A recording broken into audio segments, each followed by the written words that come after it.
I realize that I kind of like make myself a victim quite a bit.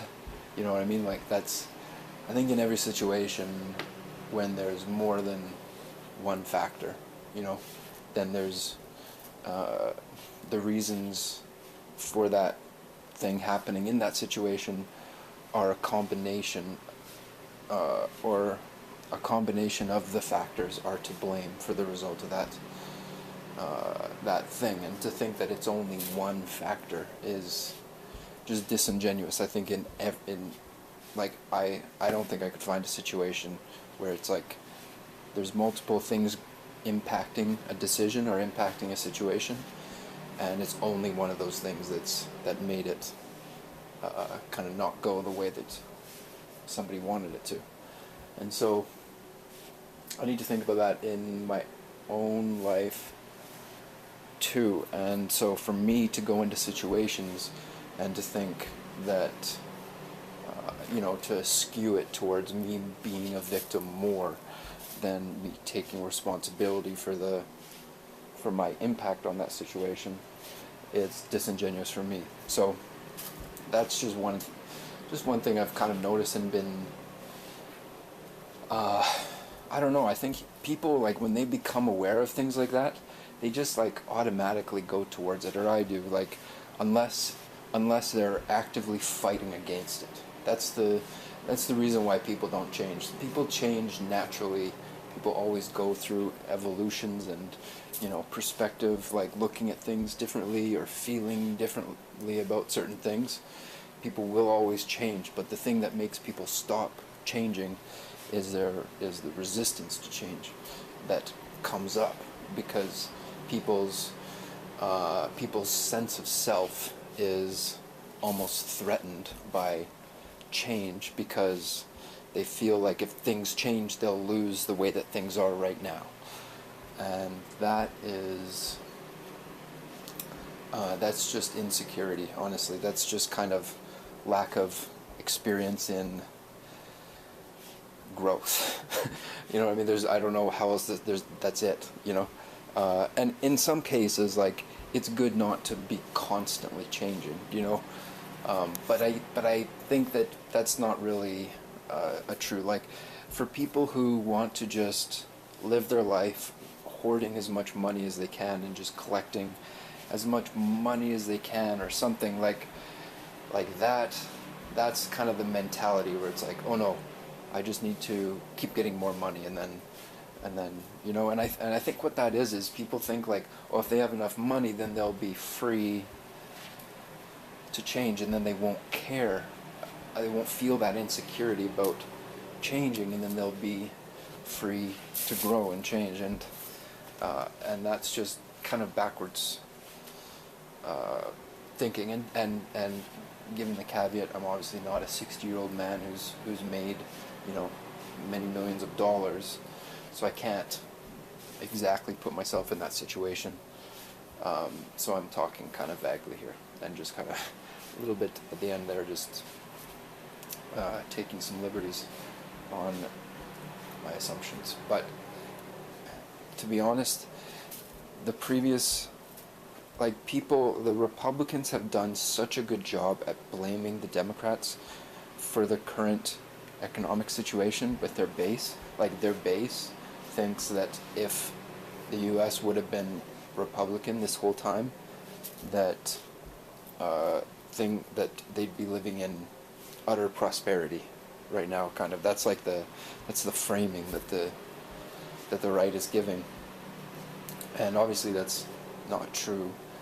But what that does is it gives any future Republican a better light, and like, I think people need to stop like just assuming that Republicans will just keep lying to their base for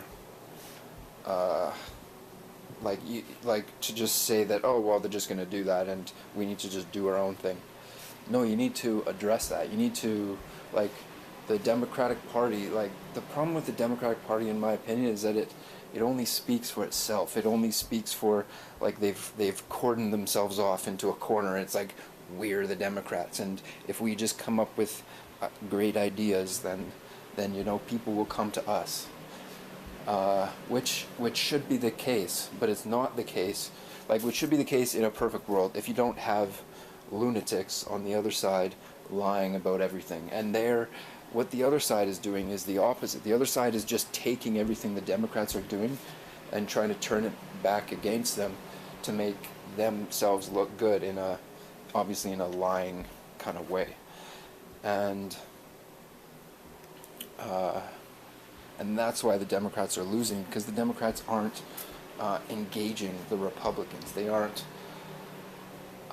talking about that stuff because they think that they are. Because I think this is part of the Republicans have fucked the Democrats in this way as well.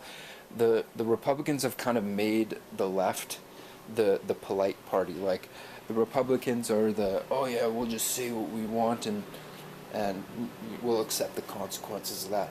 And the Democrats have kind of, like, for some reason, taken this thing where, oh, we're always polite, we never say a bad thing. Like, Bernie was the quintessential terrible thing about this. Like, this is why, in my opinion, Bernie lost, because he wasn't willing to engage the opposition. He was just like, oh, I'm just gonna talk about myself and then let people come. And there's a lot of fucking arrogance in that, because you're not, you're just thinking that you're amazing and that you don't actually need to engage the opposition and bring more people onto your side. And so when people feel that, when people feel that they're like, oh, well, this guy just, like, it's Hillary Clinton obviously did it too. It's like, oh, I don't need to engage. I'll just talk about pleasant things, flowers. And then, maybe people like the idea of hearing about flowers, so they'll come and vote for me, and that's similar to the attitude of, well, we don't need to engage the Republicans because our ideas are just better, and, well, we're just better, so just come to us. That will ruin. That's just not a good thing, in my opinion. Just strategically, like, I'm just talking about kind of political games, political gamey wise, like just doing it back and forth, and it's like people want to be led by somebody that they want to trust, and by somebody that they want to believe that they can continue on their lives without thinking about them. And so when somebody is like, oh, well, we need to do this, here, check out this chart on the percentage of people in America who do that. I'm not saying that's like looking at charts and looking at specific stuff is bad in any way, but it can't be like the public facing thing. Like, you can't go on about charts to the general public, because they don't want to do that. Like, they don't want to learn about that. They want somebody who will learn it themselves and just come out with the best thing and can explain why it's the best thing in a way that convinces people of that. And that's not hard. Like, it just needs to be boiled down into things. And nobody's saying, like, I'm not saying, like, I talk a lot about how people talk, and I literally will never honestly probably talk about policy a lot, because I don't have the experience in the US to talk about policy. But what I see is just an inability to play politics by so many people, and it's like they're doing themselves a disfavor, and a lot of people are seeing this. I'm not the only, you know what I mean? Like, I've heard people saying that, and I thought that they were just kind of like part of the right, but they're balancing out the left. They're saying that to balance out the left. The left is too extreme in certain areas, and so yeah. So I don't know. Like, I honestly can't help can't help thinking this stuff because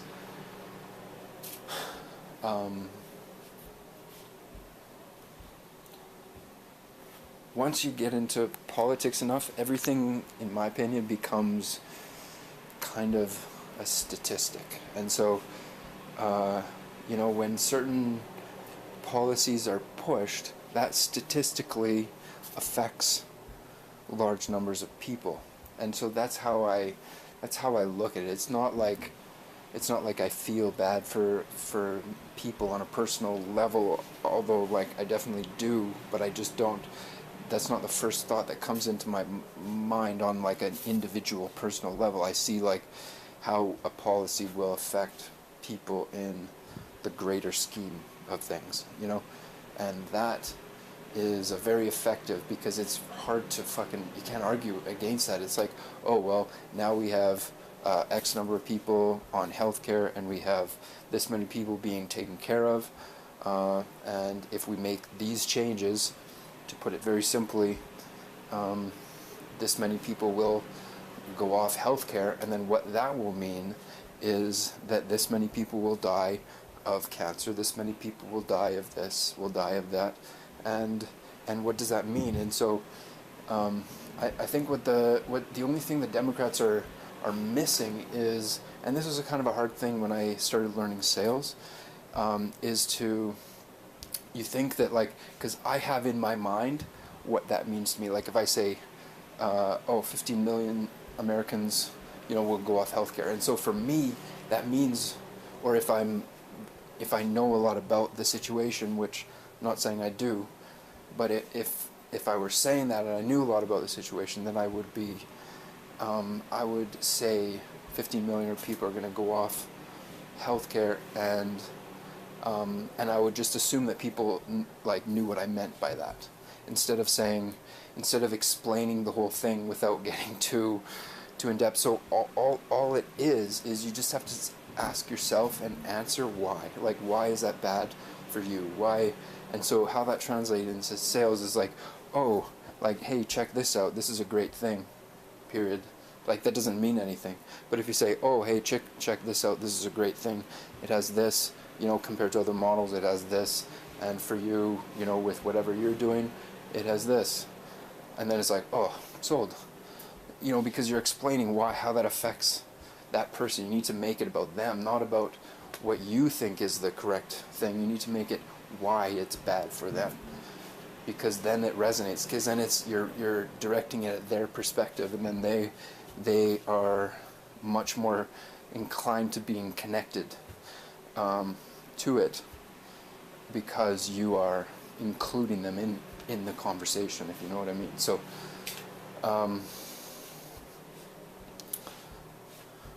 yeah, just some random, I don't know what else to say. I've been really thinking that I've been thinking of going to school for horticulture. I've been Canada, where I am, is not great. I'm thinking of moving to the West Coast, to Vancouver and Victoria. I'm actually not allowed, I was looking into it, I'm not allowed to, I was like, maybe I should check out the States and see what's down there. But I'm actually not allowed to work in the States, unfortunately.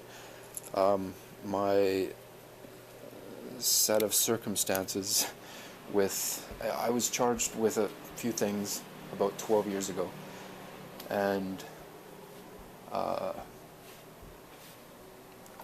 as a result of that, I'm just not allowed to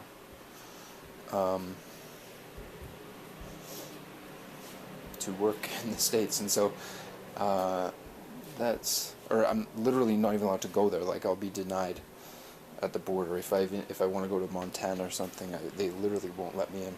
As far as I'm like 100% certain, pretty much, because I read the rules of what they are allowing, and I'm not allowed. So yeah, that's kind of unfortunate. But I don't know why that's unfortunate. But it's just like one less option. You know what I mean? So that's really not that bad. But yeah.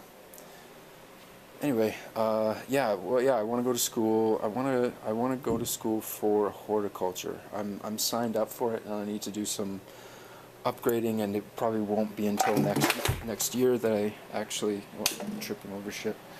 It won't be till next year. It's funny. Won't be till next year till I get into it. I need to do some like high school upgrading my courses just to have the required whatever. I ended up leaving high school early because was a troublemaker, and so yeah,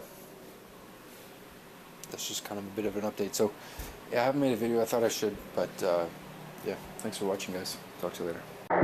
Ayo, I heard you riding with the same tall, telling them you made some.